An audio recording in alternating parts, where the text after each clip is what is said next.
Hello friends, welcome to my YouTube channel. ನಾನಿವತ್ತು ಹುಣಸೆ ಹಣ್ಣಿನ ಹುಳಿ ಚಿತ್ರಾನ್ನ ಮಾಡ್ತಾಯಿದ್ದೀನಿ.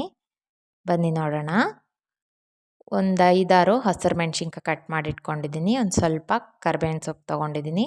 ಒಂದು 3 ಈರುಳ್ಳಿನ ಎಳ್ಸಲಾಗಿ ಕಟ್ ಮಾಡಿ ಇಟ್ಕೊಂಡಿದ್ದೀನಿ. ಸ್ವಲ್ಪ ಕಡಲೆಬೇಳೆ, ಸ್ವಲ್ಪ ಉದ್ದಿನಬೇಳೆ, ಸ್ವಲ್ಪ ಶೇಂಗಾ ಬೀಜ ಮತ್ತು ಹುಣಸೆ ಹಣ್ಣನ್ನು ನೆನೆಸಿ ರಸ ತಕ್ಕೊಂಡು ಇಟ್ಕೊಂಡಿದ್ದೀನಿ. ರುಚಿಗೆ ತಕ್ಕಷ್ಟು ಉಪ್ಪು. ಇವಾಗ ಒಗ್ಗರಣೆ ಮಾಡ್ಕೊಳ್ಳೋಣ.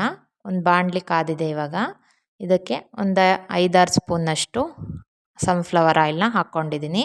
ಇದು ಕಾದ್ಮೇಲೆ ಇದಕ್ಕೆ ಸಾಸಿವೆ, ಜೀರಿಗೆ ಇವೆರಡು ಸಿಡಿದ ಮೇಲೆ ಇದಕ್ಕೆ ಕರಿಬೇವಿನ ಸೊಪ್ಪು ಹಾಕ್ಕೋತಾ ಇದ್ದೀನಿ.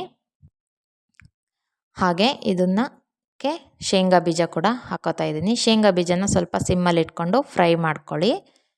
ಸ್ವಲ್ಪ ಕಡಲೆಬೇಳೆ, ಆವಾಗಲೇ ಎತ್ತಿಟ್ಕೊಂಡಿದ್ವಲ್ಲ ಉದ್ದಿನಬೇಳೆ ಹಾಕ್ಕೊಂಡು ಮತ್ತೆ ಸ್ವಲ್ಪ ಫ್ರೈ ಮಾಡ್ಕೊಳ್ಳಿ. ಯಾಕಂದರೆ ಕ್ರಂಚಿ ಆಗಿರುತ್ತೆ ಬಾಯಲ್ಲಿ ತಿನ್ನಬೇಕಾದ್ರೆ ಇದು, ಅದಕ್ಕೋಸ್ಕರ. ಹಾಗೆ ಹಸಿರು ಮೆಣಸಿನ್ಕಾಯಿ ಕಟ್ ಮಾಡ್ಕೊಂಡಿದ್ನಲ್ಲ ಅದನ್ನು ಕೂಡ ಹಾಕ್ಕೋತಾ ಇದ್ದೀನಿ. ಹಸಿರು ಮೆಣಸಿನ್ಕಾಯಿ ಕೂಡ ಸ್ವಲ್ಪ ಫ್ರೈ ಆಗಬೇಕು ನೀಟಾಗಿ. ಖಾರ ಎಲ್ಲ ನೀಟಾಗಿ ಬಿಟ್ಕೋತಾ ಬರುತ್ತೆ ಅವಾಗದು. ಹಾಗೆ ಈರುಳ್ಳಿ ಕಟ್ ಮಾಡಿ ಇಟ್ಕೊಂಡಿದ್ವಲ್ಲ ಅದನ್ನು ಕೂಡ ಹಾಕ್ಕೋತಾ ಇದ್ದೀನಿ. ಇದು ಈರುಳ್ಳಿ ಸ್ವಲ್ಪ ಹಸಿ ಸ್ಮೆಲ್ ಹೋಗೋ ತನಕ, ಹಾಗೆ ಸ್ವಲ್ಪ ಕಲರ್ ಚೇಂಜ್ ಆಗೋ ತನಕ ಬೇಯಬೇಕು ಚೆನ್ನಾಗಿ. ನೋಡಿ, ಚೆನ್ನಾಗಿ ಬೇಯಬೇಕು. ಇದು ಸ್ವಲ್ಪ ಚೆನ್ನಾಗಿ ಬೇಯಿಸ್ಕೊಳ್ಳಿ. ನೋಡಿ, ಇವಾಗ ರೆಡಿ ಆಗಿದೆ ಇದು. ಇದಕ್ಕೆ ಆವಾಗಲೇ ಚೆನ್ನಾಗಿ ಬೆಂದಿದೆ ಈರುಳ್ಳಿ ಎಲ್ಲ. ಈ ಹುಣಸೆ ಹಣ್ಣು ಎತ್ತಿಟ್ಕೊಂಡಿದ್ವಲ್ಲ ಹುಳಿ, ಅದನ್ನು ಕೂಡ ಹಾಕ್ಕೋತಾ ಇದ್ದೀನಿ. ಇದನ್ನು ಹಾಕ್ಕೊಂಡು ಸ್ವಲ್ಪ ಚೆನ್ನಾಗಿ ಮಿಕ್ಸ್ ಮಾಡಿಕೊಂಡು ಚೆನ್ನಾಗಿ ಕುದಿಸ್ಬೇಕು ಹುಳಿನ.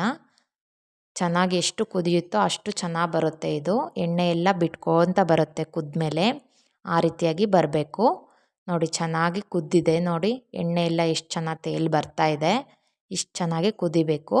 ಇದಕ್ಕೆ ಸ್ವಲ್ಪ ಅರಿಶಿನ, ಹಾಗೆ ರುಚಿಗೆ ತಕ್ಕಷ್ಟು ಉಪ್ಪನ್ನು ಹಾಕ್ಕೊಳ್ಳಿ. ನೋಡಿ, ಇವಾಗ ಉಪ್ಪು ಹಾಕ್ಕೊಂಡಿದ್ದೀನಿ. ಮತ್ತೆ ಬೇಕಾದರೆ ನೀವು ಆಮೇಲೆ ಅನ್ನಕ್ಕೆ ಹಾಕ್ಕೊಂಡು ಕಲಿಸ್ಕೋಬೋದು, ನೋಡ್ಕೊಂಡು ಹಾಕ್ಕೊಳ್ಳಿ. ನೋಡಿ, ಚೆನ್ನಾಗಿ ಮತ್ತೆ ಮಿಕ್ಸ್ ಮಾಡಿಕೊಂಡು ಕುದಿಸ್ತಾ ಇದ್ದೀನಿ. ಇದನ್ನು ಸ್ಟೋರ್ ಕೂಡ ಮಾಡಿಟ್ಕೋಬೋದು ನೀವು. ಲಂಚ್ ಬಾಕ್ಸಿಗೆ ಅದಕ್ಕೂ ತುಂಬ ಚೆನ್ನಾಗಿರುತ್ತೆ ಚಿತ್ರಾನ್ನ. ಹುಷಾರಿಲ್ದಾಗಂತೂ ಬಿಸಿ ಅನ್ನಕ್ಕೆ ಕಲಿಸ್ಕೊಂಡು ತಿಂದಿದ್ರೆ ತುಂಬ ಚೆನ್ನಾಗಿರುತ್ತೆ. ಈ ರೀತಿಯಾಗಿ ಚೆನ್ನಾಗಿ ಕುದಿಸ್ಕೊಳ್ಳಿ. ಎಣ್ಣೆ ಎಲ್ಲ ತೇಲಿ ಬಂದಿದೆ ಇವಾಗಿದು. ಇದು ರೆಡಿಯಾಗಿದೆ. ಸ್ಟವ್ ಆಫ್ ಮಾಡ್ಕೊಂಡಿದ್ದೀನಿ ನಾನು. ನೋಡಿ, ಎಷ್ಟು ಚೆನ್ನಾಗಿ ರೆಡಿಯಾಗಿದೆ. ನಿಮಗೆ ಎಷ್ಟು ಬೇಕೋ ಅಷ್ಟು ಎತ್ತಿಟ್ಕೊಂಡು ಸ್ವಲ್ಪ ಅನ್ನಕ್ಕೆ ಕಲಿಸ್ಕೋಬೋದು. ನೋಡಿ, ನಾನು ಎತ್ತಿಟ್ಕೊಂಡು ಕಲಿಸಿದ್ದೀನಿ ಚಿತ್ರಾನ್ನ.